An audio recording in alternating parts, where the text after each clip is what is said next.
Good afternoon. What a beautiful day. We're getting ready for Purim, a time of festivities, a time of celebration. I want to tell you a message that the Rebbe gave 38 years ago on the Shabbos before Purim and its relevance to what's going on today. The Rebbe asked a question. When you read the Megillah, it reads like a novel. You hear the story about Achashverosh and how he made a party for 180 days to celebrate what he thought was the Jews never going back to Jerusalem. And then afterwards he made a party for 7 days for the locals. And he asked Vashti to come without any clothing. And Vashti says, "Who do you think you are? I'm Belshazzar, the king's daughter. You're just a stable man," because that's what he was, Achashverosh. And Achashverosh had his wife put to death. Then we read the story how Achashverosh wakes up from his drunkenness and he's devastated, he's lonely. So he makes a search to find a new wife. A woman from all over the 127 provinces come to be checked if they could become the new queen. And Esther, the orphan, the first cousin of Mordechai, is chosen. She asks for nothing, she wants nothing, but she's chosen to be the new queen. And only 5 years later does the story of Haman becoming the ruler, becoming the second in command, and making the decree against the Jews, and the miraculous story of Purim take place. So the Rebbe asked the question, why do we need to hear about something that happened in the 3rd year of the king's kingdom, when he made a party, and then 4 years later in the 7th when he chose a queen, when the story only really begins in the 12th year, when Haman wants to annihilate the Jews and God gives us a miraculous victory.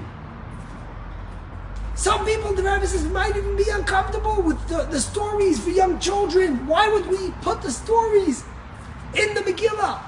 And the question is even greater, because there's 4 opinions. You know, we hear the Megillah twice, once tonight and once tomorrow. And there's 4 opinions, how much you have to hear. Some opinions say you just have to hear from the part where Achashverosh can't sleep anymore, and he calls Haman, where Haman ends up taking Mordechai on the horse. Some say no, you have to hear from when we get introduced to Mordechai in the 2nd chapter. Some say no, you have to hear from when Esther invites Haman to her party and asks the king to invite him. But Rabbi Meir, one of the rabbis, say no, you have to read the entire Megillah. And the answer is, the law is that we read the entire Megillah, we don't read part. So the Rebbe said, what's the relevance of those 2 stories at the beginning of the Megillah to the rest of what we read? And the Rebbe says like this, you see, imagine a guy went into the shlichut the day after Achashverosh killed his wife, and he thinks to himself, tell me, why should I care about it? Some crazy king, what difference does it make to me? Think about when Esther was chosen. Who cares, right? Why do we have to know that? The answer is, the Rebbe says, that all of this was part of the miracle. It was part of God orchestrating and putting things in plan, that eventually Esther should be the one to save the Jewish people. You see, Esther, unlike the story of Hanukkah, played out in a natural way. She was the queen, Mordechai was an advisor. But if you look from the beginning of the story, you don't understand why and what was happening.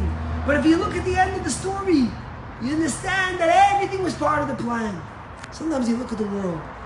We're in 2022. We're about to make flying cars. You can see so much devastation.